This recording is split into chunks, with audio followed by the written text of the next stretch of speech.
Okay, very good morning to all of you and welcome to history class 12th.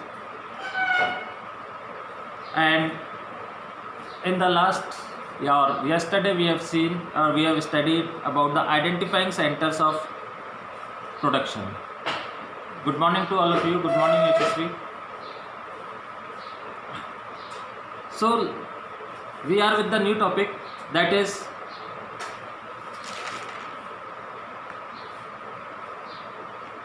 from materials from the subcontinent and beyond.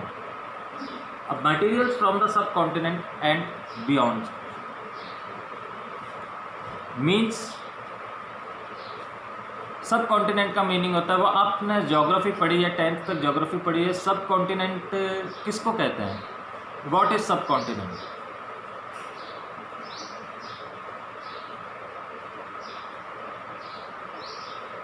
अच्छी तरह आपने geography पढ़ी और कई दफ़े ये वर्ड यूज़ में भी आया और अपन सुनते भी हैं कि पुराने टाइम के अंदर और आज भी सब कॉन्टिनेंट के नाम से जाना जाता है इंडिया।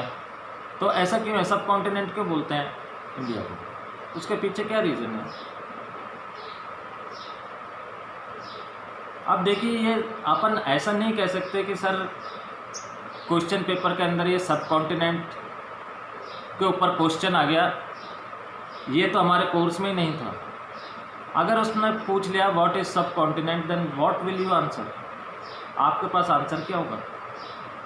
क्योंकि ये तो आपकी बुक का हेडिंग का एक टॉपिक का पॉइंट है।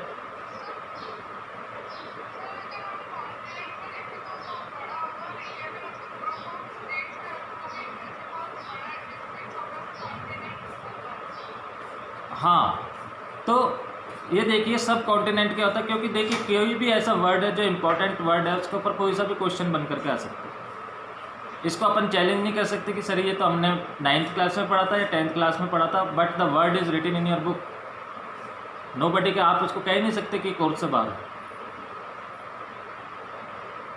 तो सब कॉन्टिनेंट वो होता है, जैसे अपना एक कॉन्टिनेंट है एशिया। एशिया दुनिया का सबसे बड़ा कॉन्टिनेंट है। उसके अंदर, उस कॉन्टिनेंट के अंदर, सबसे बड़े कॉन्टिनेंट के अंदर एक और ऐसी जगह है जिसके पास बहुत ज़्यादा ज़मीन है, बहुत ज़्यादा लैंड है। मतलब कॉन्टिनेंट जितना बड़ा तो नहीं है, बट उस कॉन्टिनेंट से छोटा है, बट उसके पास लैंड बहुत बड़ी है। तो उसको बोलते हैं सब कॉन्टिनेंट, यानी कि एक पूरा और जो उसमें से डिवाइड होता है उसको क्या बोलते हैं? सब। जैसे क्या होता है, जैसे कास्ट होती है और कास्ट में सब कास्ट होती है।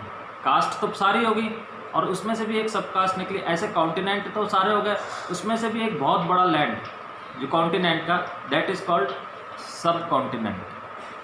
ठीक है, तो इंडिया क्या था? सब कॉन्टिनेंट था और को सब कॉन्टिनेंट कहते थे, क्योंकि पाकिस्तान भी इंडिया में था, बांग्लादेश भी इंडिया में था, नेपाल भी इंडिया में था, और जो दूसरे पार्ट्स थे वो काफ़ी लंबा चौड़ा एरिया था। तो इसको अपन क्या बोलते हैं? सब कॉन्टिनेंट बोलते हैं, क्योंकि एक कॉन्टिनेंट की बहुत बड़ी लैंड इंडिया के पास थी। क्लियर? तो materials from the sub continent and beyond. अब मटेरियल्स जो अपने सब कॉन्टिनेंट में, अब रिवर इंडस के आसपास ये सिविलाइजेशन था, तो ये अपने सब कॉन्टिनेंट के अंदर था। हालांकि अब ये जो सिविलाइजेशन है रिवर इंडस वाला जो अपन पढ़ रहे हैं, इसमें से कुछ तो इंडिया में, गुजरात, राजस्थान में और पंजाब, हरियाणा के अंदर इन जगहों पर अपन देख रहे हैं। बाकी कहाँ चला गया? पाकिस्तान में चला गया after partition, Indus Valley civilisation. तो उस समय क्या था? ये अपने सब कॉन्टिनेंट में था। जब इंडिया और पाकिस्तान का पार्टीशन ही नहीं हुआ था, उस समय बहुत समय पहले की बात है।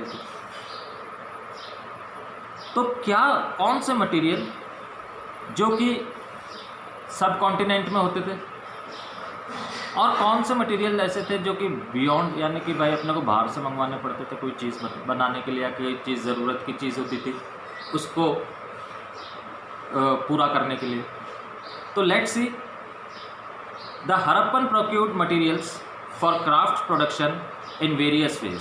For instance, they established settlements such as Nageshwar and Balapur in areas where shale was available. Other such states were Shotugai in far off Afghanistan, near the best source of lapis-lazuli, a blue stone that was apparently very high value. and Lothal, which was near sources of carnelian from Bharuch in Gujarat. Steatite from South Rajasthan and north of Gujarat, and again metal from Rajasthan. तो अब ये materials कहाँ से लेते थे? Harappan society जो थी, Harappan culture जो थी, इनको मटेरियल्स की ज़रूरत पड़ती थी. तो ये मटेरियल्स कहाँ से आते थे? सो टू प्रोड्यूस आर्टिफैक्ट, तो ये मटेरियल्स को प्राप्त करने के लिए कई तरीके अपनाते थे. फॉर एग्ज़ाम्पल, उन्होंने नागेश्वर और बालाकोट में जहाँ शंख आसानी से मिलता था, बस्तियाँ स्थापित कर ली, टाउन्स वहाँ पे बना लिए. ऐसे में कुछ अन्य जो अपने को साइट्स मिली हैं, वे बहुत दूर अफ़गानिस्तान में भी मिली है, जो कि अफ़गानिस्तान में जो जगह है शोरतुगई, वहाँ पे भी अपने को ऐसे एविडेंस मिले हैं, ऐसी साइट्स मिली हैं. जो अब ये जो अफ़गानिस्तान में जो शोरतुगई जगह थी, ये किसके लिए फेमस थी? अत्यंत कीमती माने जाने वाले नीले रंग के पत्थर, बहुत कीमती पत्थर था ये, नीले रंग का होता था, और इसको बोलते थे लैपिस लेजुली. लैपिस लेजुली का अगर अपन हिंदी में इसको अगर ट्रांसलेट करते हैं, तो इसका जो ट्रांसलेशन होता है वो लाजवर्थ मणि आप जानते हैं क्या होता है? डायमंड. लाजवर्थ मणि के नाम से जाना जाता था हिंदी के अंदर, और इंग्लिश के अंदर इसको बोलते थे लैपिस लेजुली के सबसे अच्छे स्रोत के निकट स्थापित था. तो शोरतुगई कहाँ पे स्थापित था? जहाँ पे ये नीले रंग का मणि या लैपिस लेजुली मिलता था. और लोथल, जहाँ से कार्नेलियन, गुजरात में भड़ौच के पास में, वहाँ पे इन्होंने बस्तियाँ स्थापित कर ली थी. और जो स्टीटाइट मिलती थी वो साउथ ऑफ राजस्थान से एंड नॉर्थ ऑफ गुजरात से. मटेरियल्स राजस्थान से. अब राजस्थान में कौन सी जगह पे मिलता है कॉपर? कौन सी जगह पे मिलता है? राजस्थान में, जो कि पूरे इंडिया के अंदर भी वो साइट आज भी सबसे ज़्यादा कॉपर प्रोडक्शन करती है. कौन सी जगह है राजस्थान में से जहाँ पे सबसे ज़्यादा कॉपर प्रोडक्शन होता है ऑल ओवर इंडिया में?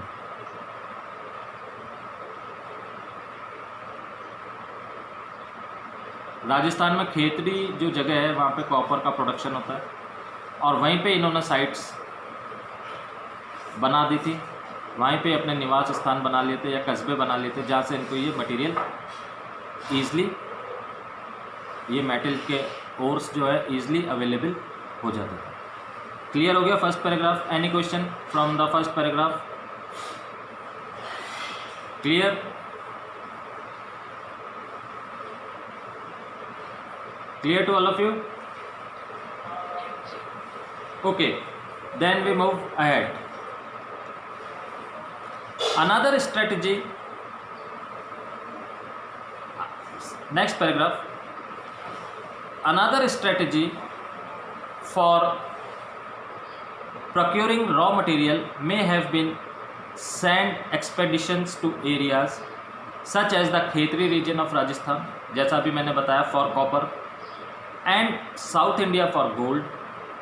These expeditions established communication with local communities. Occasional finds of Harappan artifacts such as steatite,